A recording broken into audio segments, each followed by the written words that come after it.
Sifter for the ear. News, interviews, reviews, cinema, TV, streaming. Action. Hi, y'all. This is Jerry Williams, a.k.a. TV Jerry. In a sudden and somewhat shocking announcement, the 29th French Film Festival will not take place this year. The only explanation I've been able to get from the founder is due to unexpected circumstances. Robert Altman, the great filmmaker, was directing his first Broadway show. So I was the usher. And Bob came in that night with Paul Newman. And I was showing them to their seats. And he said, "Are you an actress?" And I went, "Why, yes, I am." He said, "Can you come to my apartment tomorrow? I want to read Cher for a new play I'm thinking of doing." Went to his apartment the next day. It was me and Cher and Robert Altman. And she read all of the parts. And then she left. He said, "What do you think?" And I went, "Well, she was great in all of them, but she sounded all the same." He said, "Exactly." That was Richmond native Caroline Aaron talking about auditioning for her first Broadway show, Come Back to the Five and Dime Jimmy Dean, for Robert Altman. Richmond native Caroline Aaron is best known for her role as Shirley Maisel in Amazon's primetime award-winning series The Marvelous Miss Maisel, which enters its fourth and final season on April 15th. Before her appearance as the featured speaker at the Adolph Adams JCC Forum, I had a chance to catch up with her, and of course we talked about Mrs. Maisel, but also about her extensive stage and screen career with directors like Robert Altman, Mike Nichols, and Woody Allen. Sifter Review of the Week. The Last of Us on HBO.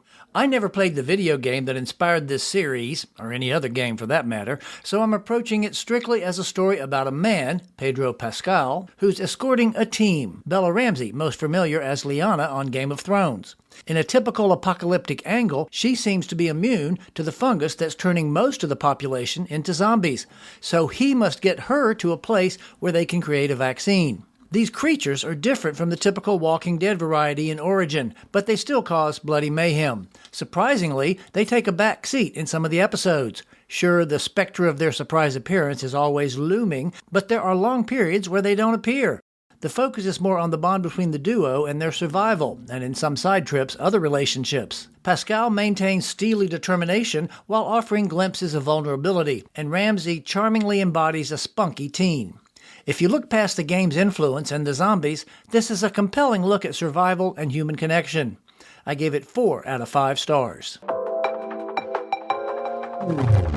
So Caroline Aaron, welcome to Sifter. We're going to talk about your incredible theater, movie, and TV career in detail, but I just have to start, and I'm sure you've heard it before, Episode 1, Season 4 on the Wonder Wheel. That scene was spectacular. Some of the best TV I've ever seen, wasn't it?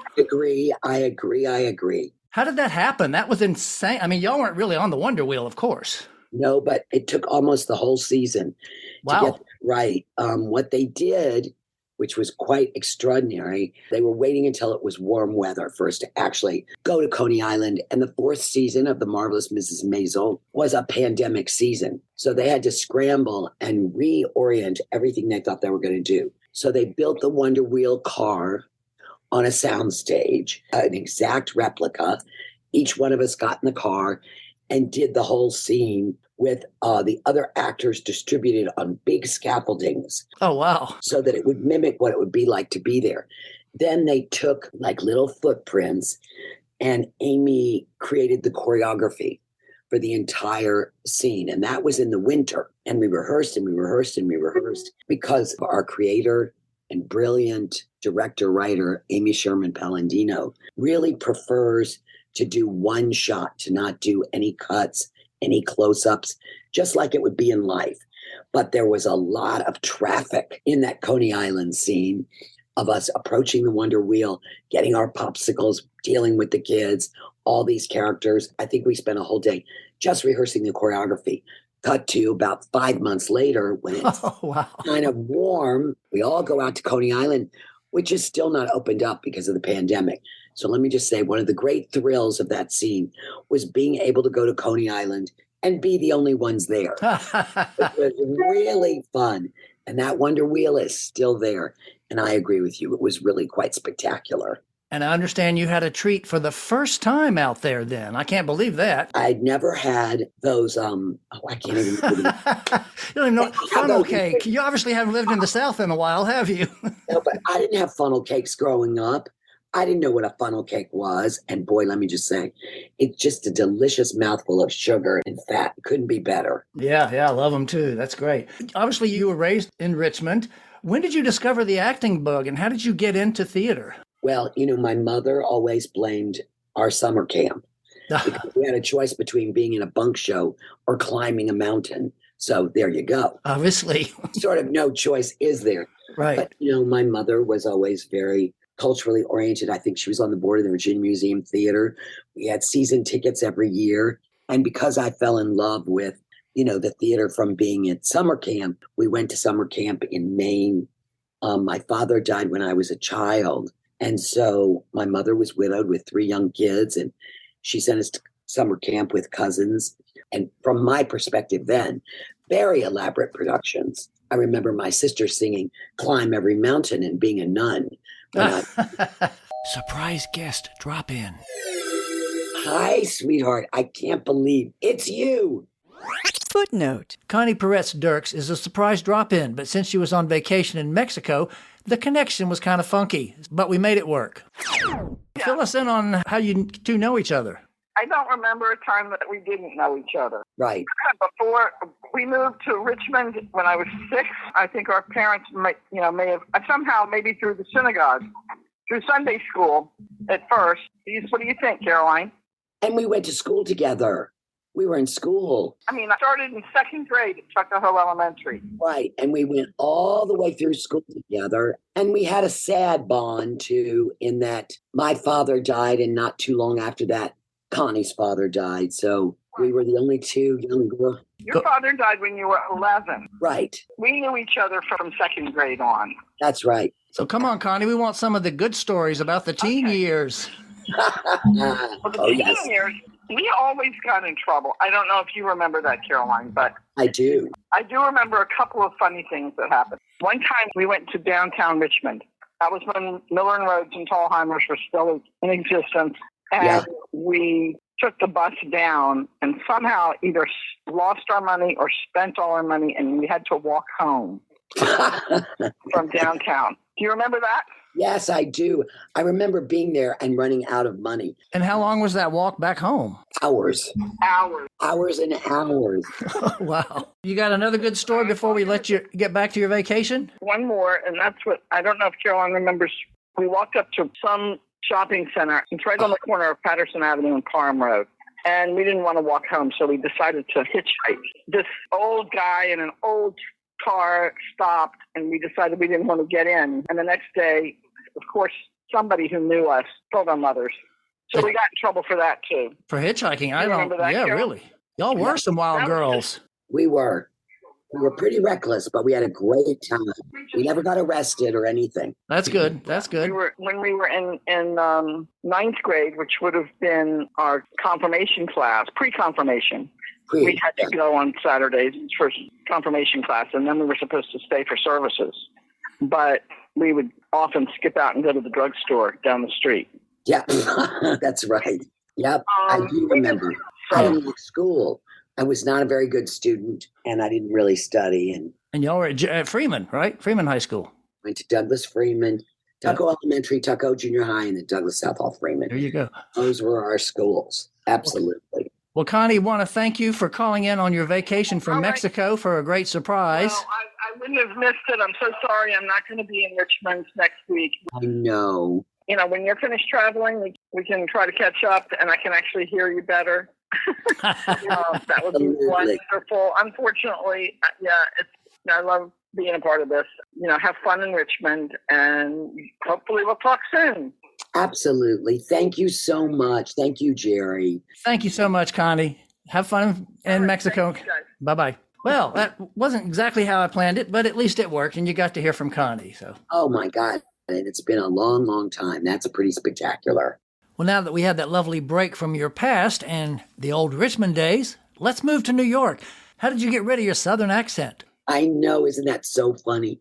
When I was in college, I went to school to major in performing arts. And the first thing they did was said, you have to lose that accent, young lady. Okay. And when I met my husband and he came to Richmond, he just could not believe it. It's a Southern accent, but it's not, on stage when people do Southern accents and they're not Southern, I Oh, can't yes. tell, right? Can't you always tell? Oh, it drives me crazy. Yeah. Me too. And it's not always a drawl. It can be, but Richmond's accent is not of drawlers. And I understand when you finally did go to New York, you had your first real decent bagel. I did. Have you got a decent bagel in Richmond now? Of course not. Well, I don't know. There's some of these young bakers who have these bagels and you have to wait outside in a line for, an hour just to get a damn bagel. So I haven't really been to any of them yet. But You need to do that. But yeah, yes, every time we go to New York, of course, I'm always going to Essa Bagel. I got to get a good bagel. you have to get your good bagels, of course. Obviously, you started out in theater and your first play was pretty impressive. Come Back to the Five and Dime, Jimmy Dean, Jimmy Dean.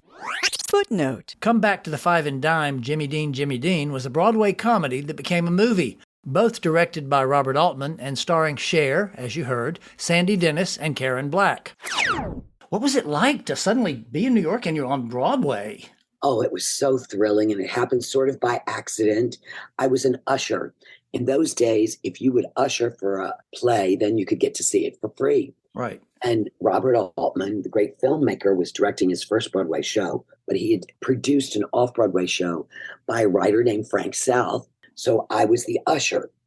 And Bob came in that night, I think, with Paul Newman, if I remember correctly. And I was showing them to their seats, and he said, "Are you an actress?" And I went, "Why, yes, I am." Of course. "Why, yes, I am." It's sort of showing. He said, "Can you come to my apartment tomorrow? I want to read Cher for a new play I'm thinking of doing." He had a script sent over to my apartment. Wow. I went to his apartment the next day. It was me and Cher and Robert Altman. And she read all of the parts. And then she left. He said, "What do you think?" And I went, "Well, she's Cher." Yeah, She, really. she sounded like Cher in all the parts. And I was studying acting then. And it was supposed to be the art of transformation. And I didn't think that she changed appropriately from one character to another. And I said, "Well, she was great in all of them, but she sounded all the same." He said, "Exactly." And then he said, "Do you want to do it too?" That's how I made my Broadway debut. Wow. When you said do it, you mean read the whole play or just read your part? I didn't even have a part. He made me understudy. I understudied Karen Black, who was sick one night. And Robert Altman came to my dressing room and said, "I know this is your Broadway debut, but I just want to tell you, don't come in on a horse. Just come in when it's time for you to enter." Okay, because they'd been running the play for months. For me, it was, like my wedding or something. I was Right, so big deal. Very big deal. And because they needed members of the Jimmy Dean fan club, the girls who understudied, it was Cher, Sandy Dennis, and Karen Black, the three leads in the play. We were all members of the Jimmy Dean fan club. So we got to go on stage, but we didn't have anything to say. So that's how I made my Broadway debut, and it was very thrilling. It was. And then you went to do the movie. So that's a totally different world. So different. Robert Altman loved to gamble. So the place that they put us up was next to a racetrack in Arizona. So we Wow. could do his gambling. Yes, it was really quite exciting. Another major director who figured prominently in your career was Mike Nichols, of course. Why don't you tell that great story of how you got cast in his first show? I was studying when I first came to New York. You had to audition, and I was lucky enough to get into Uta Hagen's masterclass, and she wrote that book, Respect for Acting, which is still the Bible of young actors today. Footnote. Uta Hagen is considered one of the 20th century's greatest actors. She also became an influential author and teacher. It's funny, when I was in high school, everybody else was listening to rock and roll, and I was listening to rock and roll too, but I had found a full album, it was 4 or 5 records, of Uta Hagen and Robert Grizzard doing Who's Afraid of Virginia Woolf on Broadway. Yes. And I listened to that do you have that too? I have the same thing. I called them story records. And she created a masterclass where she said there would be a guest teacher every week. Mike Nichols was our guest teacher, and I did a scene. Footnote. Mike Nichols is an accomplished director whose plays include dozens of hits, as well as movies like Who's Afraid of Virginia Woolf, The Graduate, Silkwood, Working Girl, and Primary Colors. And then he called me in to audition for Heartburn. Footnote. Heartburn was a 1986 movie written by Nora Ephron and starring Meryl Streep and Jack Nicholson. I did a small part in that, one of the very first films I did. And then he asked me if I wanted to understudy Marlo Thomas on Broadway in a new comedy he was doing.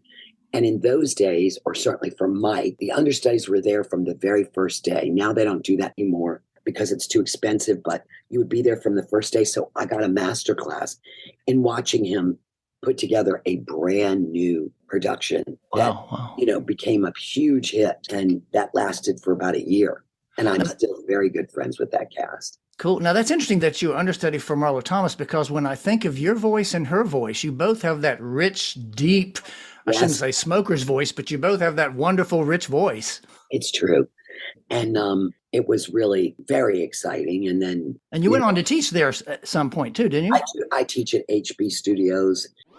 Footnote. HB Studios is an abbreviation for the legendary Herbert Berghoff Studio in New York City. Yes, I do. I teach with Uda's old room, which is really quite amazing. And that studio is still going strong and has a huge international component. And do you enjoy that? Is that fun to teach? I do enjoy it. But let me just say, out of all the things I do, God bless teachers. There is nothing more exhausting than teaching. Absolutely. I would come home from teaching and I'd be just laid out. I was so tired. I just could not believe how tiring it is. Right. I started teaching when I was living in Los Angeles at a film school. And I was like, oh my God, this is so tiring. How do teachers do it? I have to do a shout out to my daughter. She's the teacher of 4-year-olds, if you can imagine that. So. When my daughter was in nursery school, she was 4. Every time I would pick her up, I would say to the teachers, they'd have 18 3-year-olds or 4-year-olds. And I think, how do they get through the day? I don't know. So obviously you went on to work with Mike Nichols in Working Girls and Primary Colors. And then the other major director you worked with was Woody Allen in a bunch of films. Now, how did you get started with him? The casting director for Mike Nichols was also the casting director for Woody Allen, a wonderful woman named Juliet Taylor. And she had been at my audition for Heartburn. And Woody is truly one of the shyest people I've ever met. And he feels the same way about strangers, I think, that snakes do, when they always... The snake is more scared of you than you are of it. Well, right. Actors are so scared of giants like Woody, but I think Woody's more scared of actors than we are of him. And he never auditioned people at the beginning of his career because he wants everything to be so authentic, lifelike, that he would either know who actors were or just invite them into his process. And when he was doing Crimes and Misdemeanors, Juliet Taylor said, I want you to see this actress. You should have her read. But Woody never gives out the script. So what they did was they sent me over these pages and they black out the other person's lines. Wow. And I'm sort of looking at it like it's hieroglyphics. And I'm going to go audition for the great Woody Allen. And I auditioned. I'm reading with the casting director. And in the audition, as ended up in the movie, there's a kiss between me and this date. The whole time I'm reading, I'm going, do I kiss Juliet Taylor or do I not? Do you know what I mean? That's always at the back of my mind. Right. It was in the dark. I could hardly see him. And I read and then I left. There was no chit chat, no, sort of cocktail hour before you actually do it. And I left. And then I got a call that he wanted to see me again. That was a month later. And I went back in and I knew by then that I would be playing his sister, but I hadn't actually met him formally. When I went back in, and I stood up and he stood up and I realized I was taller than he was. Oh, did you scrunch down? Yes, I went, oh no. But as I was leaving, Juliet Taylor came out and said, we don't want to torture you anymore. Woody would like you to do this part. So that was pretty exciting. And then once he knows you, I did several movies for him. And then 10 years later, out of the blue, I got a call that he wanted me to do his Broadway show, which I did. Footnote. The Woody Allen Broadway show that she was in is titled Relatively Speaking. I don't know if it's like this anymore with auteur directors, but they start to choose sort of a team of people that they feel comfortable working with, and they don't have to do getting to know you. Sure. Now, what is different? Because I know that you've talked about the difference between working with Woody Allen in a movie and working with him on stage. Oh my gosh, it was so different. At least in my experience. Other people may have had different experiences, but in my experience, they'll say to you right away, say whatever you want. And I think to myself, say whatever I want. There's one time I would never want to change a comma. It's in something written by Woody Allen, but he doesn't like artifice. So he wants you to make it comfortable in your mouth. And he's very loose about how it goes. The very first day of this play we did, when he said to the cast, this is really a collection of jokes. It's not really a play. It'll be your job to convince the audience that it is. John Turturro directed it, and then Woody came back after we had our first run through, and then he sort of tore it up and changed everything. He kept rewriting it and rewriting it and rewriting it, which he didn't do during filmmaking. And he would come and give us notes, and he wanted it so precise because it was a comedy, obviously. And he said his goal for this particular play was he wanted to see if he could get a laugh on every line. Wow. And, he's such a genius, but he doesn't feel secure about any of his other gifts. But the one thing he does feel secure about is that he knows the architecture of a joke. And so if any of the actors were off or their timing was off, Woody would give us notes, come in faster, do it this way, do it that way, in order for him to see if it would land. So however he heard it in his head was something that he wanted you to match on stage. So he was very hands-on during the play and very hands-off. He taught me a great lesson. There was a line in Crimes and Misdemeanors that he wrote on the spot. I was having a scene with him. We were catching up with each other. My line to him was, "How are you?" And he wrote this line on the spot. He said, "Well, I'm sort of lonely. The last time I was inside a woman was when I visited the Statue of Liberty." That's classic Woody Allen. So Woody, right? And so all the people who were like the extras and stuff who were a part of this scene, everybody just sort of stopped. Like the waiters stopped moving. People who had drinks on the way to their mouth froze in midair. Right. And he said, no. Everybody has to keep behaving. He said, if they don't, it will feel like the screenwriter walked onto the screen. And it's the exact opposite in a play. If you have a one-liner and people are moving, you'll kill the joke. If you have a one-liner in a movie and everybody stops, you'll kill the joke. Right. Those are just two different mediums that he knows so incredibly well. So how is it different working with those two great directors, Mike Nichols and Woody Allen? I would assume there's a lot of difference because they seem like very different. Very, very different. Mike directed by anecdote. As people used to say about him, he knew everything about the human condition. He was very interested in the psychology of people. And he would always say his subject was what takes place between men and women. He was very fascinated by that combination. So Mike would tell incredible stories. He was a great raconteur. And you would sort of interpret how to translate those stories into whatever part you were doing. And when I was understudying Marlo Thomas, he told this incredible story to her, which of course I took on for when I actually got to do the part. There was a scene at the beginning of the second act where a great painter, like a Chagall type painter, had painted a portrait of her mother, and it was hanging over the couch in her Upper East Side apartment. And the lines were just, "Oh my God, I can't believe it. It's my mother." And Marlo was very moved by that, full of, emotion and tears. And Mike said to her, "That is a perfectly legitimate response, except we're in a comedy." And he said, in a comedy, what we laugh at is misfortune. Like the very first joke he used to say to us was the guy slipping on the banana peel. That's what came to my mind. Yeah. Yeah. And then he told this story about that his brother is a doctor. And he said, I have a brother and he's a very well-regarded doctor, but he's always been Mike Nichols' brother. But I go to sleep at night in fear that he will discover the cure for cancer and I'll be his brother. Great. So he said to Marlo, the other response you can have to seeing your mother immortalized is, "Oh my God, I can't believe it. She beat me." And then we're in a comedy. Right. So instead of being full of emotion and saying, "Oh my God, I can't believe it," there's a lot of teeth underneath that. And then, of course, she got the laugh. So that was the genius of Mike in a lot of ways. And I think the genius of Woody is he was so economical. He'd give you one word or one line. So let's move over to TV, because you have been in practically every TV show out there, some with big roles and some as guest roles, and lots of guest appearances. How is that, being a stranger coming into a show that's already running and stuff?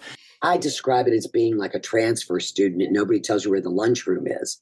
You know what I mean? And of course, it depends on the show and the people that are there, but it can be a very challenging situation because on television shows that, unlike movies where you do become a family, an instant family, but they last 8 weeks. Right. Successful television show can be on the air for years and years. And these people are so bonded to each other.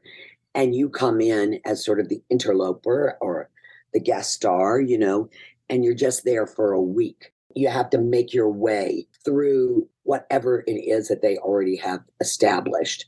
Right. So I always said whenever I was a regular on a TV show, I was going to be a very good hostess to the guest stars. There you go. Always flattery never hurts, right? That's right.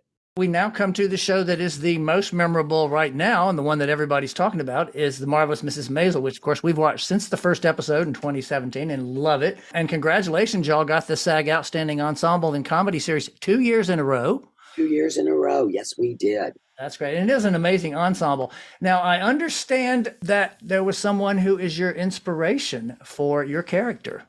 Southern Jews are not at all like these characters. Must say, So the similarity between playing Shirley Maisel and the women that I admired and knew growing up sort of ends with that one thing that they are both Jewish.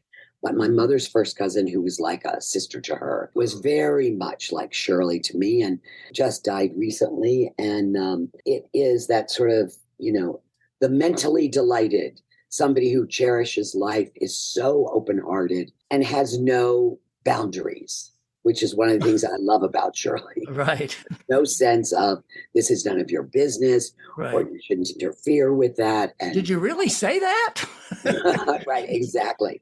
But when I would get the scripts and I would have to say things to Midge like, but why do you want to be a comedian? You're not funny. Things like that. People told you were funny because you're not funny. I know funny people. You're not one of them. There's a kind of purity and innocence about it. And, I thought of her as my Aunt Nancy, who would say to my son and his girlfriend when she was meeting the girlfriend the first time, so are you going to get married or not? One of those people. Right.